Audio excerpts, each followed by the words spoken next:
Bien, entonces vamos a comenzar con el tema de máxima verosimilitud y teoría de estimación, la parte conceptual. Vamos a hacer una revisión rápida de este tema.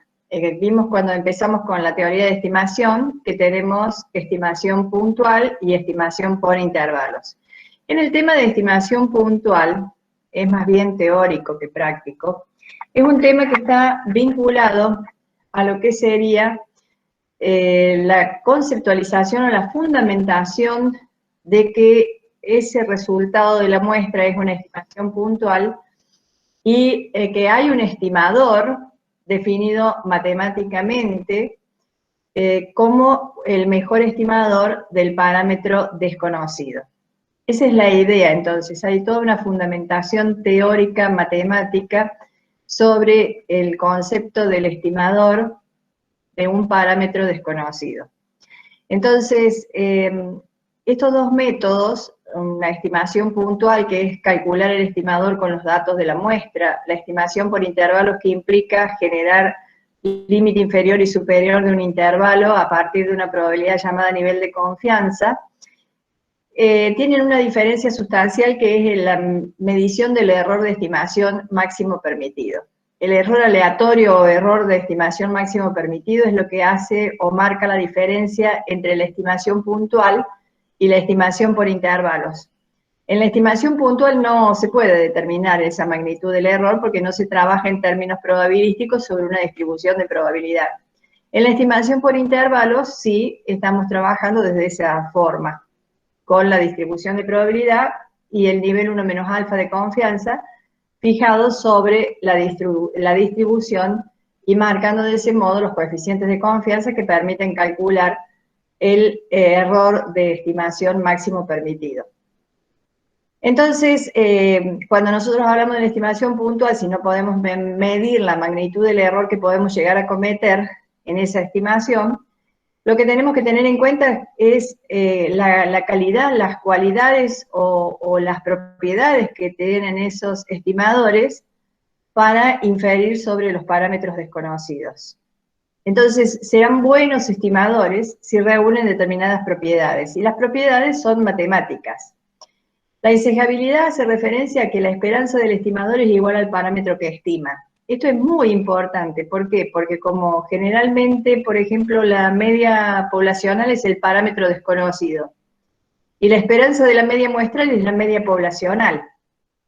Entonces, ya allí tenemos que si la variable es la media muestral, esa variable aleatoria que es el estimador tiene una media, una esperanza matemática que es equivalente al parámetro que es la media poblacional. Entonces ya sabemos en la distribución de probabilidad de la variable media muestral dónde va a estar ubicado el parámetro poblacional, porque es su media y está ubicado en el centro.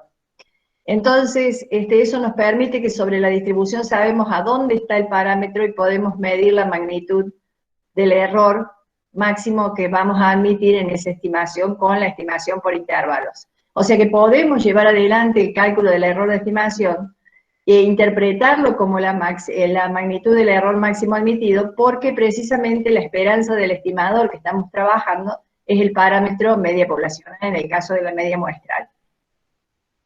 Es eficiente porque tiene la mínima varianza. ¿Qué significa esto? Que la dispersión del estimador está más concentrada en torno al parámetro, porque si es insesgado, en el centro de la distribución está el parámetro, y si la distribución tiene varianza mínima, significa que los valores del estimador están concentrados, se acercan más al verdadero valor del parámetro.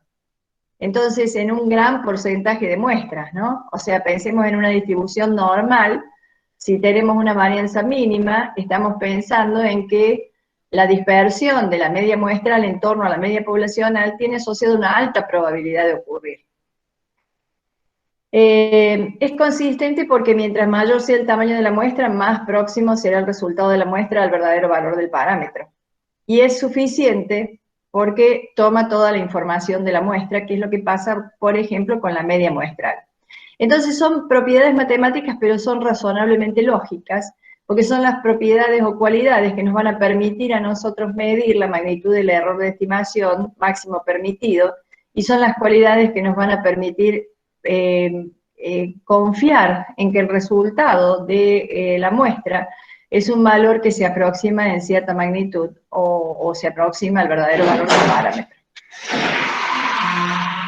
parámetro. Cuando nosotros decimos, esos son los estimadores, los mejores estimadores, por ejemplo, para la media poblacional, la media muestral, para la proporción poblacional, la proporción muestral, para la varianza poblacional, la varianza muestral corregida, esos son los mejores estimadores. ¿Por qué? Porque reúnen las propiedades. Ahora, ¿cómo sabemos matemáticamente o cómo se llegó matemáticamente a determinar que esos son los mejores estimadores? Aplicando el método de máxima verosimilitud. Este método de máxima verosimilitud consiste en establecer el valor del estimador, o siendo el estimador, como aquel valor de la muestra que maximiza la probabilidad de la muestra. Entonces, el método de máxima verosimilitud consiste en seleccionar como valor estimado del parámetro aquel que maximiza la probabilidad de una muestra, con respecto a todos los valores posibles que pueda asumir el parámetro. Bueno, en definitiva es un método utilizado para detectar estimadores que tienen las mejores propiedades, todas o la mayoría de las propiedades de los buenos estimadores. Entonces, si yo aplico este método, deduzco matemáticamente cuál es el mejor estimador, y ese mejor estimador va a ser el mejor porque reúne las propiedades de insesgabilidad, eficiencia, consistencia, suficiencia, etc. Entonces, para poder aplicar el método, lo que se debe hacer en primera instancia son estos pasos, es decir, definir la función de verosimilitud, que la simbolizamos por L mayúscula, tomar el logaritmo natural de la función de verosimilitud, derivar el logaritmo natural de la función de verosimilitud respecto del parámetro estimar, e igualar a 0 la derivada primera y despejar el parámetro. Luego aplicar circunflejo para definir el estimador puntual máximo verosímil. Entonces, lo que estamos haciendo son una serie de pasos matemáticos que son necesarios para poder trabajar en términos matemáticos y deducir efectivamente cuál es el estimador de ese parámetro desconocido. Y si nosotros lo aplicamos, acá tenemos un ejemplo, considerando el caso de la distribución bipuntual para la población, tendremos que encontrar el estimador máximo verosímil de la proporción poblacional de éxitos. Entonces, dijimos, primero aplicamos la función de verosimilitud. La función de verosimilitud es la función de probabilidad conjunta de las n observaciones de la muestra. Esa función es equivalente al multiplicatorio de la función de probabilidad porque se considera que las observaciones muestrales son entre sí independientes.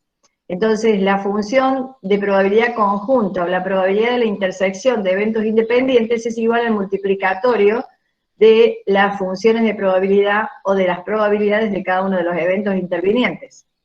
Recuerden en Estadística 1, en la teoría de probabilidad, cuando hablábamos de la probabilidad de la intersección de eventos independientes. Bueno, acá estamos en lo mismo. Estas son observaciones independientes, entonces la función de probabilidad conjunta va a ser el multiplicatorio de las funciones de probabilidad porque se trata de eventos independientes.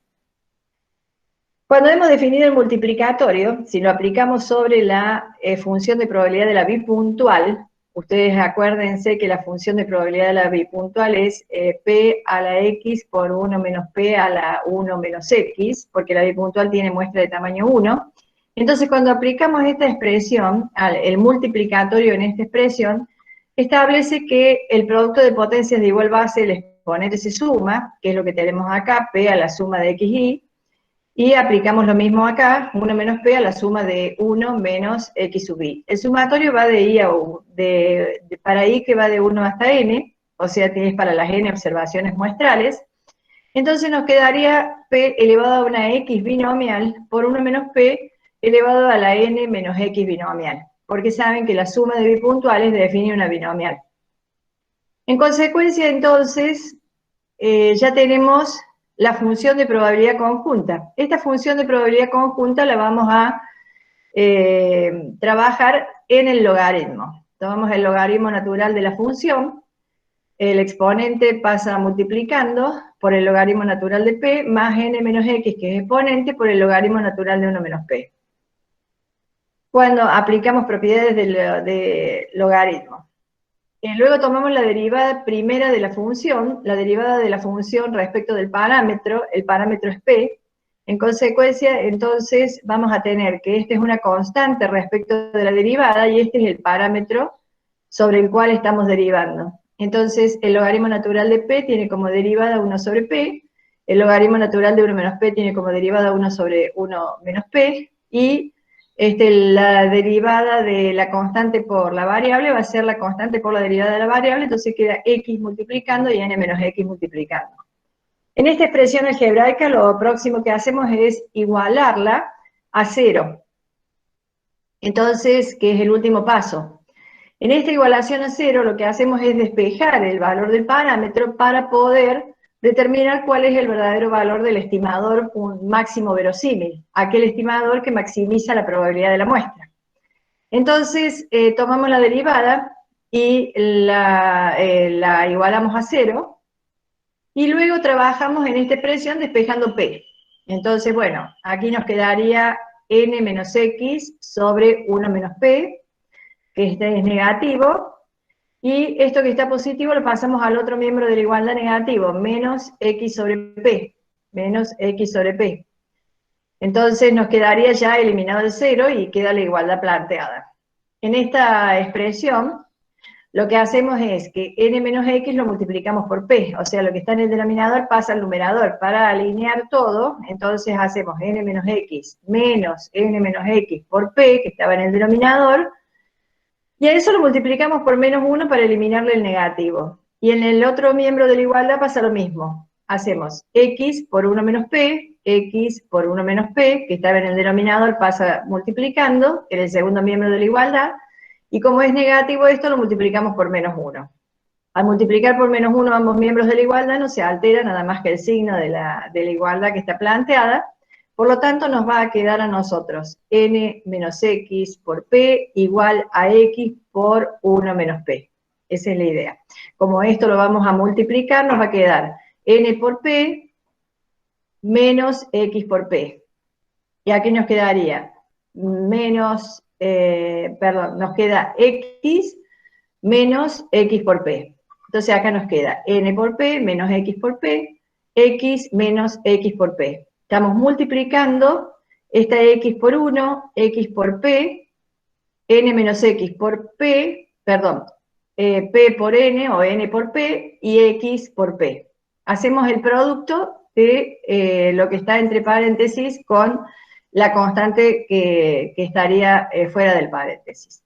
En consecuencia, entonces, al aplicar distributiva respecto del paréntesis y al realizar el producto correspondiente, obtenemos n menos x menos xp igual a x menos xp. Menos xp, como está con signo negativo acá, y menos xp con signo negativo acá, se reduce. Entonces nos queda np igual a x. De donde p, si lo despejamos, es x sobre n. Entonces, p es x sobre n. Como aplicamos el circunflejo, porque ya hemos encontrado el estimador, entonces tenemos que p, la proporción muestral, x sobre n, es el estimador máximo verosímil de la proporción poblacional. Y es un estimador que reúne las propiedades de insesgabilidad, eficiencia, consistencia y suficiencia. Entonces, la idea es que trabajamos en este sentido. Aquí les dejo desarrollado lo que hace a la función exponencial. En el material de teórico tienen desarrollado lo que hace a la función de la distribución de probabilidad normal. Por lo tanto, entonces, el procedimiento es siempre el mismo. Se aplica trabajando sobre lo que sería la distribución de probabilidad, se aplica trabajando con los pasos estos de máxima verosimilitud sobre la función de probabilidad de la variable de la población y trabajando en relación al parámetro que se pretende estimar. Entonces, esto es lo que estaríamos revisando un poco sobre máxima verosimilitud. ¿Qué es lo que tienen que conocer? Bueno, todo esto que les he dicho, que es un fundamento para establecer los mejores estimadores de los parámetros, y que el desarrollo matemático de esto no implica nada más que establecer la función de verosimilitud, tomar el logaritmo de la función, igualar la función de verosimilitud con su logaritmo a cero, tomar la derivada primera de esa función, linealizada a través del logaritmo, y luego igualar a cero la derivada primera de esa función para despejar el valor del estimador puntual del parámetro. Entonces, lo que vamos ahora a tratar de ver es un poco lo que se refiere a estimación por intervalos, con alguna aplicación un poquito más completa como para revisar algunos otros conceptos. Me interesaría mucho saber si ustedes tienen algunas dudas en particular que resolver o que preguntar antes de que comencemos con el desarrollo de una actividad que está también en el aula virtual y que hace referencia a lo que sería estimación por intervalos y algunas cuestiones que tienen que ver con la aplicación del factor de corrección de población finita. ¿Tienen alguna pregunta que realizar? Profe, creo que en el chat había preguntas. A ver, en el chat, veamos un poquito. Buen día, buen día, buen día. Esto va práctico. La pregunta del millón. ¿Qué es lo que se toma? ¿Lo entendieron o no lo entendieron? Ese es el tema. En realidad tiene algunas aplicaciones prácticas que están en el material de estudio, que no son más que aplicación de propiedades de la media y de la varianza para detectar en determinadas definiciones de funciones, cuáles son los estimadores insesgados, eficientes, consistentes, o sea, más o menos juega con una determinada función, y bueno, esa función dice, este es un buen estimador del parámetro, sí o no, y bueno, tienen que aplicar propiedades de la media y la varianza. Más o menos ese sería uno, y el otro sería directamente pedirles cuál es el estimador máximo verosímil de determinado parámetro. El desarrollo algebraico, yo apunto más a lo conceptual, o sea, a mí me interesa más que ustedes tengan claro los conceptos. Por eso lean un poquito el material, fíjense bien cuáles son los ejemplos que tienen y a qué se refiere, traten de comprender el significado de los conceptos teóricos de este tema, que es lo que más me interesa, más allá de los prácticos, esos donde ya estamos aplicando temas de estadística 1. Las demostraciones en sí mismas, yo no soy partidaria de tomar demostraciones, y menos en esta metodología de trabajo donde ustedes están en su casa y yo estoy en la mía, entonces no tiene sentido lo de las demostraciones. Pero aparte, bueno, son metodologías que ni yo ni ninguno de nosotros las ha inventado, en consecuencia todos las estamos transmitiendo a partir de lo que ya está escrito. Lo importante es que ustedes sepan que existen esas demostraciones y cuál es el significado que tienen y cuáles son los pasos que se aplican para la obtención de los resultados. ¿Por qué se aplican esos pasos, en definitiva? Porque la función de probabilidad conjunta es la función de probabilidad de la muestra. O sea, si yo estoy trabajando con una muestra, probabilísticamente tengo que determinar la función de probabilidad de la muestra. ¿A partir de qué? De la función de probabilidad de la población. Eso tiene un sentido razonablemente lógico. Si las observaciones son independientes, que la función probabilidad conjunta sea el multiplicatorio responde a un concepto eminentemente teórico. Entonces, la conceptualización y el significado de cada una de las cuestiones que estamos realizando. El tomar el logaritmo natural es para linealizar, y tomar la derivada de la función, porque cuando nosotros buscamos el máximo de una función, la derivada primera debe ser igual a 0, y la derivada segunda tiene que ser mayor que 0. Por lo tanto, eso es lo que hace al máximo de la función, como cualquier función matemática, que es un tema de análisis matemático. Entonces, la idea es que tengan claro el porqué de lo que hacemos, y bueno, y lo que hacemos en sí es un procedimiento matemático algebraico que lo pueden revisar tranquilamente en el material que tienen, si lo necesitan. Bien. Vamos entonces Profe, a la... tengo una pregunta. ¿Cómo? Yo tengo una consulta, porque en los ejercicios de aplicación que había hecho el otro día, no entendí muy bien el 14. ¿Qué tenía el 14? Era de que había acá un cuadro en el libro. Que había sacado un cuadro en el libro. A ver, el 14. Bueno, espérate, ya lo buscamos, porque está en la clase de que di la clase pasada, lo buscamos al final de De la... aplicación de estimación. Por Tiene que eso, tener de título. por eso. Yo ahora voy a trabajar teoría de estimación. Vemos todo lo que vamos a ver hoy y al final te busco el ejercicio y te aclaro la duda que tengas. Bueno, dale, muchas gracias. Vamos ahora al ejercicio. A ver, yo tengo que buscar acá el ejercicio aplicación concepto de estimación. Bien.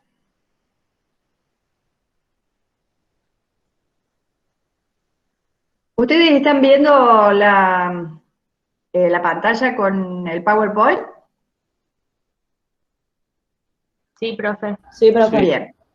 Bien, esto es una aplicación conceptual en donde trabajo una estimación por intervalos con tamaño de muestra y demás cuestiones, aplicado tanto a la media poblacional como a la proporción poblacional. Acá en la primera aplicación nos dice, para realizar un estudio respecto de los montos asignados por las empresas a la incorporación de nuevas tecnologías en la producción de alimentos, se trabajó mediante una encuesta dirigida a una muestra de 140 empresas del sector. Los resultados de procesar los datos de la muestra, que serán necesarios para el análisis, fueron una media de 150 en miles de pesos, desviación estándar 60 en miles de pesos. Supónganse ustedes que esta información proviene en una salida de Infostat. Entonces tenemos 140 empresas, media muestral 150, desviación estándar muestral 60. No hay dato poblacional hasta ahora. Además, la misma encuesta interroga sobre la cantidad de personal afectado al tema y surge que en 560 empleados de las 140 empresas fueron afectados a especialización por nuevas tecnologías 120 empleados. Entonces dice, en relación a los montos invertidos en incorporación de tecnología, detalle los datos que posee, identificando si son datos poblacionales o muestrales. Ya hemos identificado que se trata de datos muestrales. Realice la estimación puntual y por intervalos del monto promedio invertido en tecnología para las 480 empresas del sector en la provincia. O sea que en la población tenemos 480 empresas. Este es un dato de la población. Trabaje con un nivel de confianza de 0,90 e indique en qué distribución de probabilidad aplica el nivel de confianza para obtener los coeficientes K.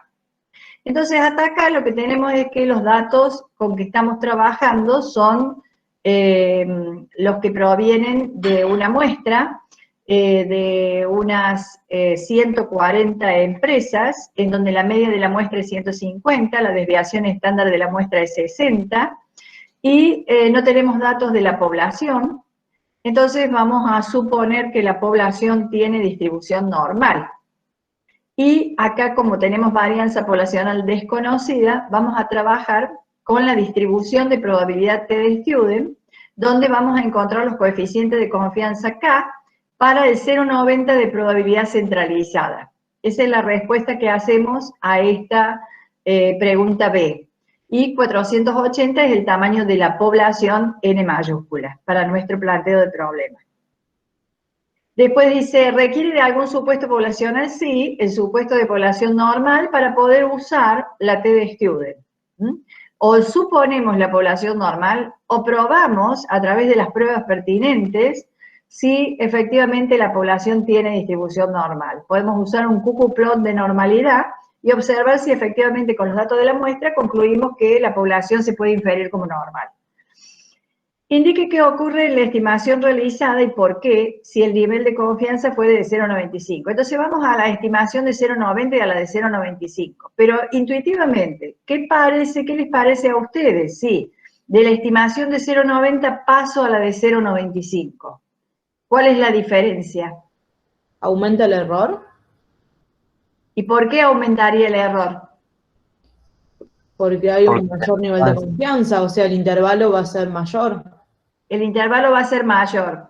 Y en términos de la expresión algebraica del error, ¿cuál es el elemento que les va a indicar a ustedes que va a aumentar? ¿Qué es lo que va a aumentar? Z aumenta. Z. El coeficiente de confianza que esté en este caso.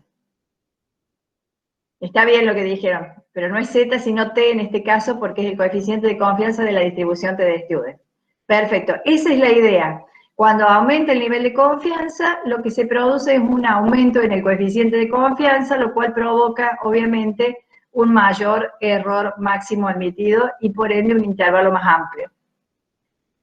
Estoy trabajando con más confianza, pero menor precisión, porque el margen de error con que me voy a admitir en la estimación va a ser mayor. Vamos entonces a ver la solución de esto. Fíjense cómo quedaría la solución. Ustedes tienen todo el material completo.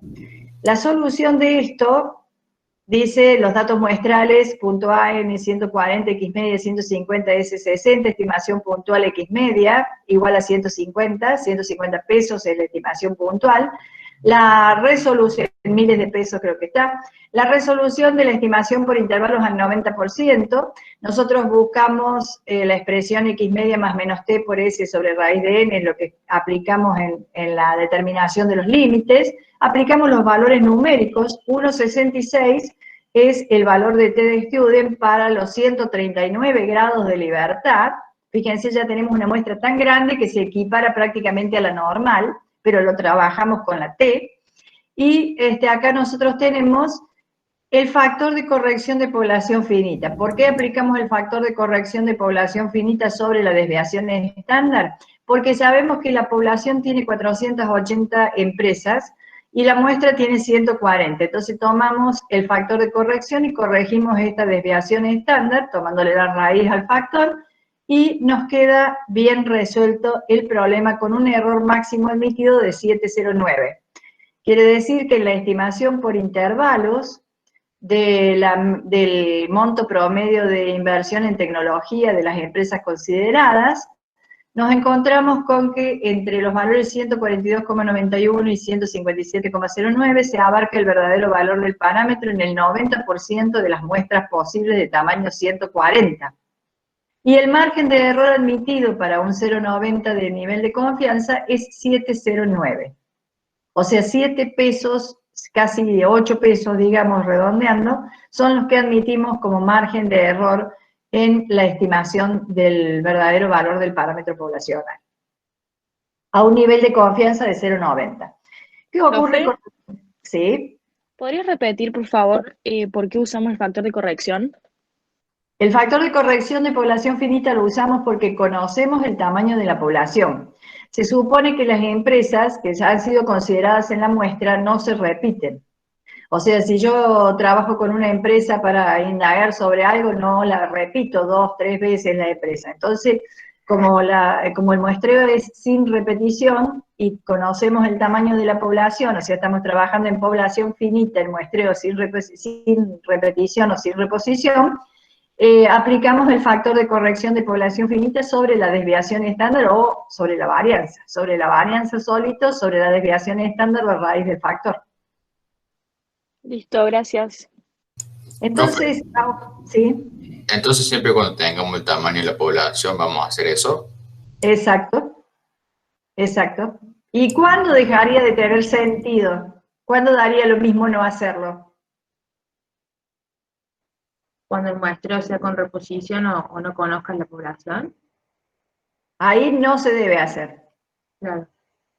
Pero no daría lo mismo no aplicarlo cuando tiene 1. Cuando el factor de corrección de población finita tiende a ser 1, porque la muestra es tan chica que no abarca ni el 5% del tamaño de la población, entonces esto va a tender a 1. Numerador y denominador, lo hago el cociente y va a ser 0,9999999 tirando a 1. En consecuencia, en ese caso no corrige. Por lo tanto, da lo mismo hacerlo o no. ¿Está? Bueno, gracias. Entonces, ese requiere supuesto de normalidad, ese es el punto C, el supuesto de normalidad. No hicimos nada para probar la normalidad porque, bueno, eso lo van a ver particularmente en una unidad, donde se van a ver los temas de prueba de hipótesis para verificar si la distribución de probabilidad es normal o cualquier otra distribución de probabilidad. Por lo tanto, vamos a establecer en principio por ahora que hay un supuesto de normalidad que permite aplicar la T de Student. Esto es para no olvidarnos de que la T de Student debe ser aplicada sobre una población que ha sido considerada de alguna manera normal. En el caso de la estimación del 95%, hacemos lo mismo, la media, el coeficiente de confianza, que fíjense, antes era 1,66, ahora es 1,98, entonces aumentó un poquito el coeficiente de confianza en virtud de que aumentamos el nivel de confianza de 90 a 95, seguimos corrigiendo y obtenemos un error de estimación máximo permitido de 8,46. Entonces acá interpretamos que entre el valor 1,41,54 y 158,45 estamos abarcando el verdadero valor del parámetro monto promedio de inversión en tecnología de las empresas. En el 95% de muestras posibles de tamaño 140 y con un margen de error máximo admitido de 8 pesos con 46. Bueno, aumentó la amplitud del intervalo, disminuyó la precisión de la estimación. Tenemos más margen de error, por eso la precisión es menor. Vamos al punto E del planteo. En el punto E del planteo, ustedes lo que tienen es determinar el mínimo tamaño de muestra que debería tomar si se pretende mantener el error de estimación ya calculado con un nivel de confianza de 0,95. Entonces, determina el mínimo tamaño de muestra que debería tomar si se pretende mantener el error de estimación ya calculado con un nivel de confianza de 0,95. Entonces, el error calculado con el 0,90, pero ahora la confianza del 0,95. Entonces, ahora vamos a ver un poquito esto, cómo lo resolveríamos. Tamaño mínimo de muestra que se requiere cuando el error sea de 709. El error de 709 era el máximo error admitido cuando nosotros trabajamos con el nivel de confianza de 0,90. Manteniendo el error del punto B. Y el nivel de confianza ahora, para la estimación que vamos a hacer, es de 0,95. A ver si se entiende la idea. Quiero más confianza, pero con ese error más bajo. ¿Cuántos tengo que encuestar? ¿Cuántas empresas tengo que interrogar? Entonces, esto viene en el sub-0, tamaño de muestra, posible. Lo trabajamos al tamaño de muestra siempre con Z. En este caso no tiene gran variante porque Z es muy parecido a T en el caso de la normal para una muestra tan grande como teníamos para T. En consecuencia, entonces, siempre trabajamos con Z en determinación de tamaño de muestra, eso queda claro. Tenemos Z cuadrado, S cuadrado sobre error al cuadrado. 1,96 es el valor de Z que corresponde a una probabilidad acumulada de 0,975 en la distribución normal. Recuerden las acumuladas, cómo se calculaban, el área central más la cola izquierda, 0,95 más 0,025 les da 0,975. Para esa función de acumulación de la normal 0,1, el valor de Z es igual a 1,96. Entonces 1,96 al cuadrado por 60 al cuadrado sobre 709 al cuadrado nos da un tamaño de muestra inicial de 275,12 empresas. Ahora, ese tamaño de muestra tiene que ser corregido aplicando el factor de corrección de población finita, porque es un muestreo sin reposición en una población cuyo valor o cantidad de elementos es conocido, 480 empresas. Entonces aplicamos la corrección n sub 0 por n sobre n sub 0 más n menos 1, y a esto lo reemplazamos numéricamente. N sub 0 es 275,12 por 480, que es el tamaño de la población, sobre 275,12 más 479, que es n mayúscula menos 1. El resultado de esto les da 175,11, o sea que antes habíamos tomado 140 empresas, tendríamos que tomar 176 empresas para asegurarnos una estimación del parámetro media poblacional a una confianza de 0,95 y un margen de error de 7,09.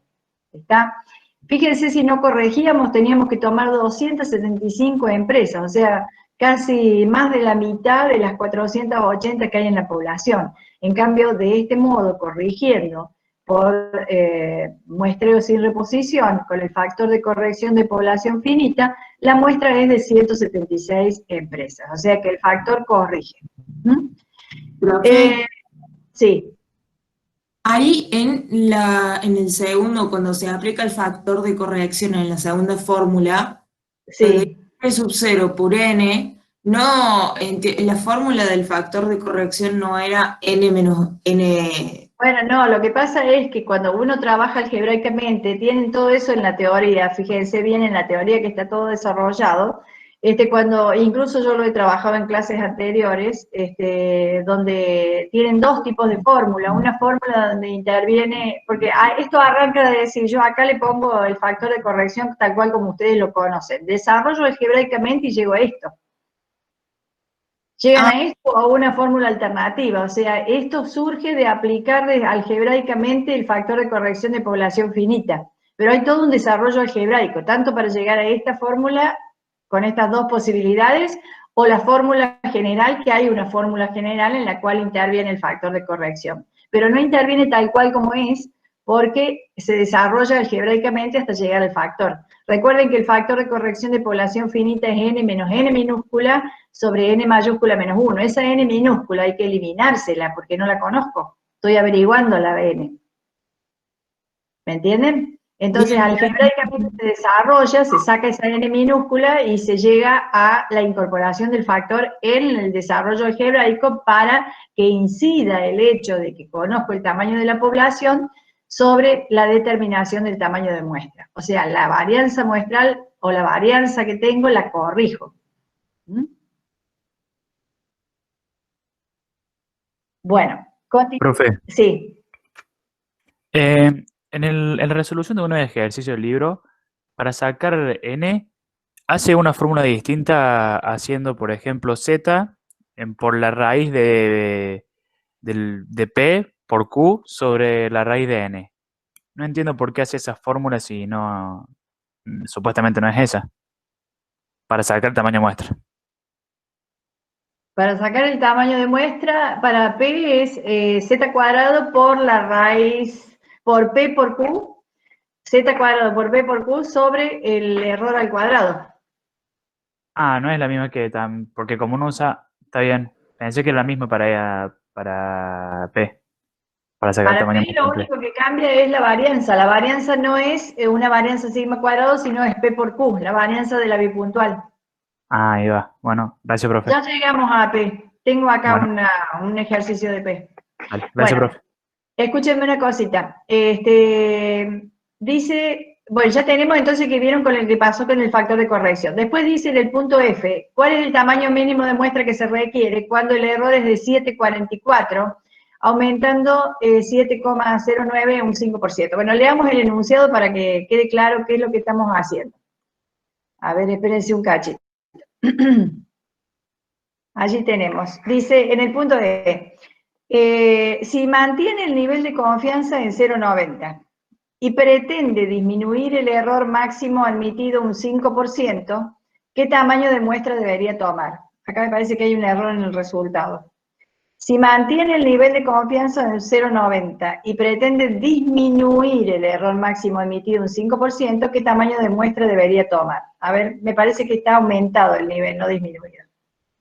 ¿Cómo resuelve el punto D si desconoce la proporción? Bueno, entonces, pero no, espérense, a ver, este es de... Paren, que acá tenemos lío. Este es el de media.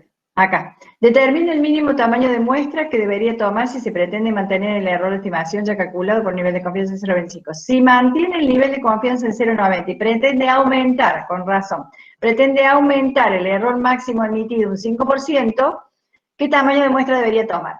Fíjense, pretende aumentar el error máximo admitido. ¿Entienden ese concepto? Pretende aumentar el error máximo admitido un 5%. Entonces nos vamos acá y fíjense en qué consiste.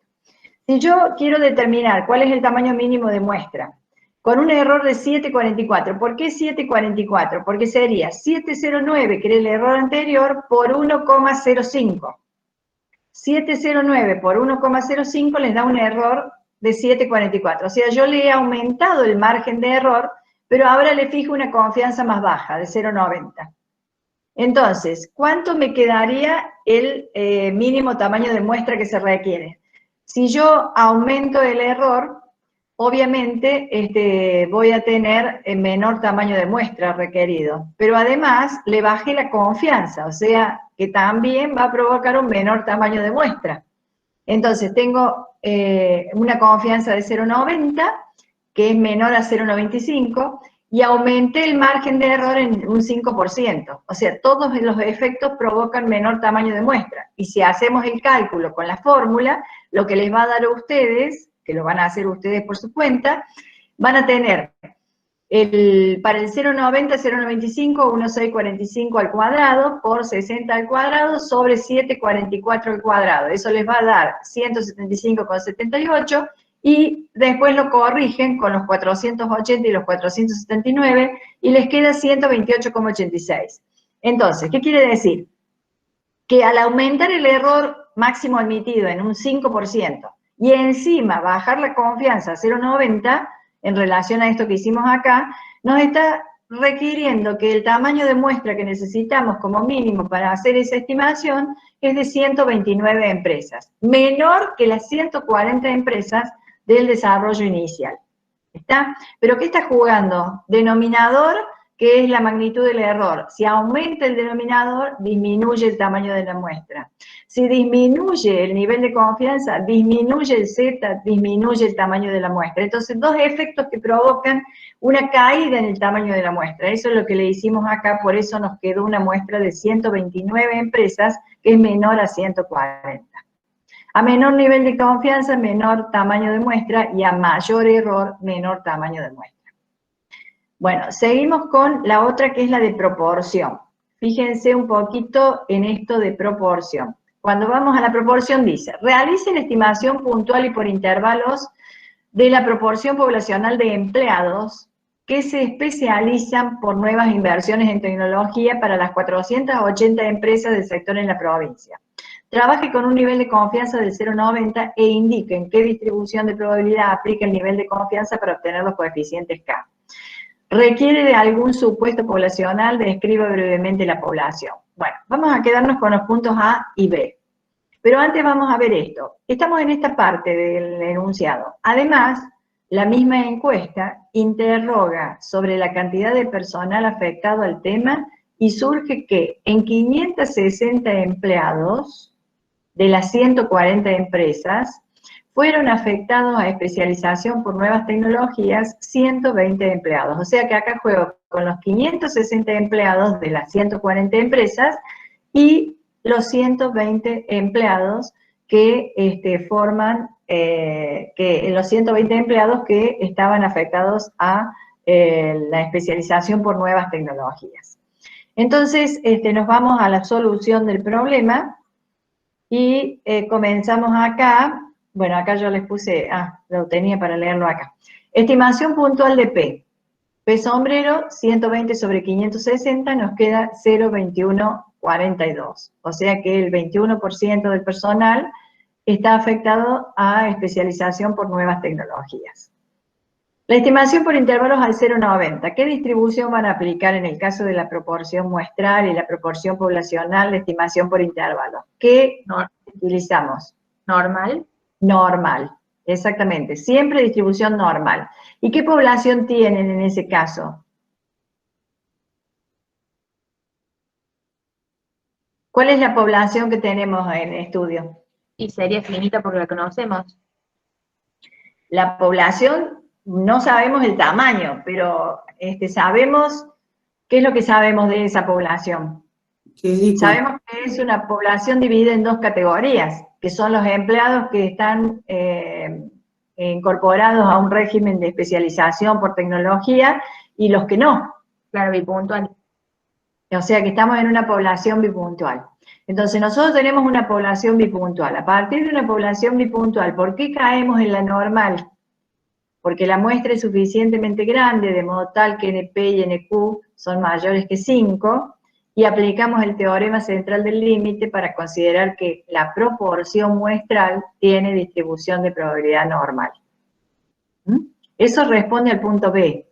Población dicotómica, que es lo que tenemos original, y para usar Z se requiere que NP sea mayor que 5 y NQ sea mayor que 5, de modo tal que con eso generamos una aplicación del teorema central del límite para llevar a cabo el análisis por la distribución normal.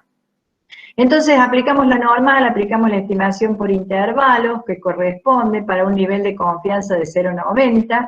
Recuerden, el área central es 0,90, pero la probabilidad acumulada hasta el valor positivo de Z va a ser 0,95, por lo cual Z es 1,645. Entonces aquí tenemos la proporción muestral más menos Z, 1,645, por la raíz de P por 1 menos P sobre N. Aquí no hay factor de población de corrección de población finita porque en definitiva no tenemos cuántos empleados tienen las 480 empresas que tiene la población. Tenemos solamente la cantidad de empleados de las 140 empresas que hemos tomado en la muestra. Entonces, la magnitud del error máximo admitido va a ser Z por sigma sobre raíz de N, o sea, en este caso Z por la raíz de P por Q sobre N. Aquí quien preguntó por esta expresión, acá aparece P por Q sobre N.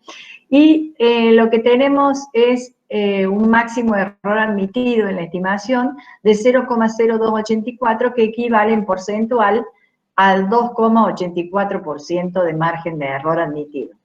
Entonces, entre los valores 0,1858 y 0,2426, se pretende abarcar el verdadero valor de la proporción de empleados que están afectados a especialización por nuevas tecnologías, en el 90% de las muestras posibles, en el 90% de las muestras posibles que pueden obtenerse de esa población, en un tamaño de 140. Perdón, en un tamaño de 560, que son los 560 empleados, que tienen las 140 empresas.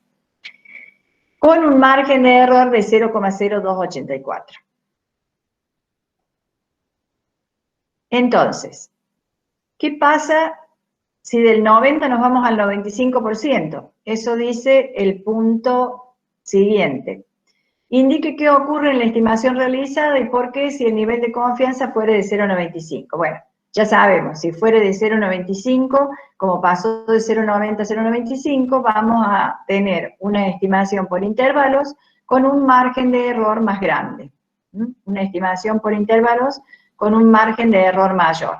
Fíjense, aquí estaría ese punto C, estimación por intervalos al 95%, en lugar de 1,645 tenemos 1,96, en consecuencia hacemos lo mismo, pero con 1,96 aumenta la magnitud del error a 0,0339, que era antes 0,0284, y ahora es 0,0339. O sea, aumentó un poquito el margen de error admitido en la estimación y aumentó la confianza a 0,95. ¿Cuál fue el elemento que provocó esto? El nivel de confianza 0,95 con un coeficiente de confianza que de 1,645 pasó a 1,96. Bueno, y luego nos pide en el punto D, determine el mínimo tamaño de muestra que debería tomar si se pretende mantener el error de estimación ya calculado con un nivel de confianza de 0,95. Entonces, el nivel de estimación calculado era en el primer caso, de 0,0284. Entonces, nosotros pretendemos mantener el error de estimación de 0,0284, pero ahora le queremos aplicar una confianza probabilística de 0,95 en vez de 0,90. Entonces, aumenta la confianza, aumenta el Z. Y el error permanece constante. Entonces, si aumenta el Z y el error permanece constante, nos vamos a encontrar con un tamaño de muestra mayor. Trabajamos en la expresión algebraica de tamaño de muestra con proporción. Entonces nos quedaría z al cuadrado por p por q. ¿Por qué le puse un circunflejo? Porque en realidad no tengo el verdadero valor de la proporción poblacional, pero tengo una información de una muestra que se ha tomado de 560 empleados de las 140 empresas. En consecuencia, entonces ese es el dato que cuento acá. No es el verdadero valor de la proporción poblacional. Por eso acá juegan un poco todas estas expresiones que tienen que ver con que lo que conozco no es realmente el verdadero valor del parámetro. Entonces por eso siempre lo usamos como estimador. Y que efectivamente es un estimador. Entonces nos quedaría z cuadrado por p por q, y luego tomamos el error, que es 0,0284 elevado al cuadrado, y nos queda que la muestra que deberíamos tomar en esa población para lograr una estimación con estas características es de 802 empleados. En lugar de 560 empleados tendríamos que tomar 802 empleados, o sea que tendríamos que tomar más empresas para completar la cantidad de empleados, ¿no? 802. Bueno, es bastante más lo que necesitamos para mantener el mismo margen de error y tener más confianza. Después dice en el punto E del enunciado, vamos a ver qué dice el punto E del enunciado, si se mantiene el nivel de confianza en un 90%, o sea 0,90, y pretende disminuir el error máximo emitido un 5%, ¿qué tamaño de muestra debería tomar? Acá sí juega la disminución del error. Por ejemplo, estamos acá. Tamaño mínimo de muestra, con un error de 0,0269 y 90%. ¿Cómo es la cuestión acá? Nosotros teníamos un error de 0,0284. Si a esto lo multiplicamos por 0,95, que es la disminución del 5%, esto nos tiene que dar 0,0269.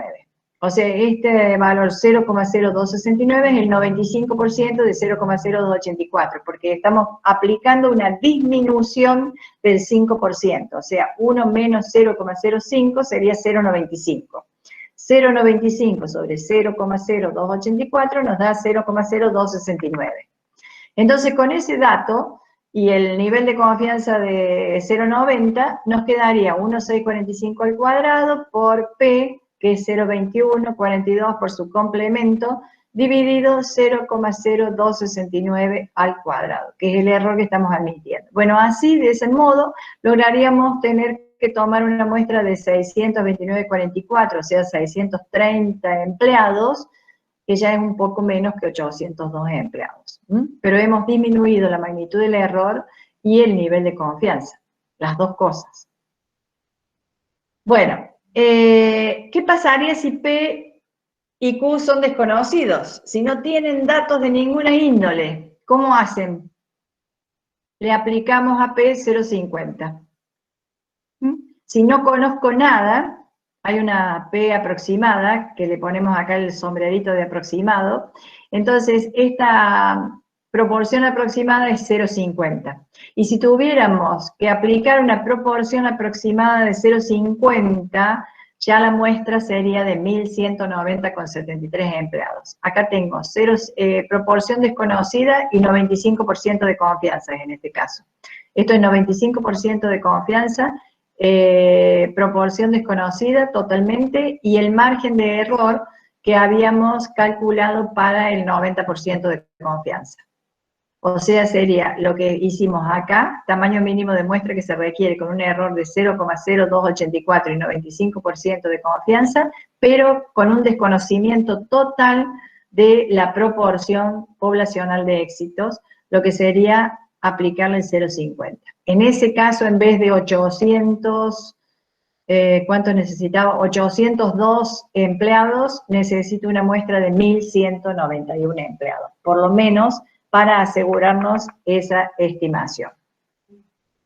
Bueno, con esto lo que se pretendió hacer es darles una idea de cómo jugaríamos con las distintas modificaciones dentro de un razonamiento lógico para poder establecer un tamaño de muestra adecuado para hacer un análisis con determinados requisitos previos en la estimación por intervalos, y cómo juega el efecto de modificar el nivel de confianza en cada una de las estimaciones que podemos realizar. Todo este material está en el aula virtual. ¿Saben dónde está en el aula virtual? En lo que hace a material teórico